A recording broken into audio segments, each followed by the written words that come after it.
Inaayos ni Tado ngayon. Sino yung kasunod? Mapunta na tayo kay Pinoy. The President. President. Diba? Glasses. Glasses ni Pinoy ang gusto mo. Okay, sige.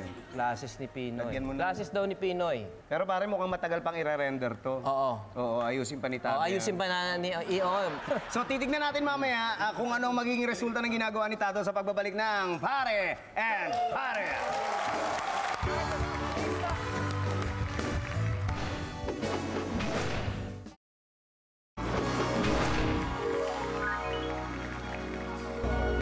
Welcome back to Pare and Pare. Kasama pa rin natin ng single na si Heart Evangelista. Hello. Mula sa Usapang Aso, mapunta naman tayo sa Usapang Ideal Man. Okay. Ayun nga, yung Yes. pinag-usapan natin kanina, yung ginawa ni Tado. Oo nga. Yan, tapos na. Ngayon, Tapos how na. I Tremble Nabuunan with niya. Fear. Diyos Na-render ko. na. So, eto, alamin natin, titignan natin ang itsura ng Ideal Man para kay Heart according to Tado. Okay? Ito na, final Teka, touch, may final picture touch. ko. Wait lang. Ready na kayo? Ready? Bilangin natin. Bilangin natin.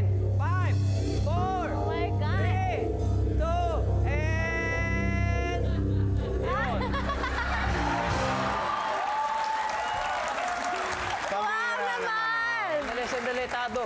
Ate, malay ko ba kung yun talaga yung pagsusuma ng kanyang mga ideal man? Ikaw walatang obvious kay... Galing sa bibig niya mismo yung pinagkokopya ko lang naman yung mga sinasabi Pambira niya eh. Bihira. Ano masasabi mo doon, Heart? Tumama ka lang sa glasses. Lahat mali. Mamaya ka na nga, ikaw naman. Ayan. Bihira Sige ka na sa nga. Tado.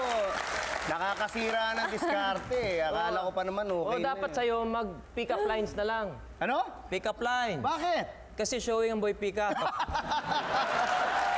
Okay. Meron akong Papalabas pick-up po ang... line. Yes. Pero would you like to plug Of first? course. Papalabas po ang boy pick up this Wednesday, June 6. Doon. Oh, Yun, so June 6. Abangan nyo po. Dahil dyan, mag-usapang pick-up line na tayo. Sige nga, sige. Ay, Anytime, anywhere.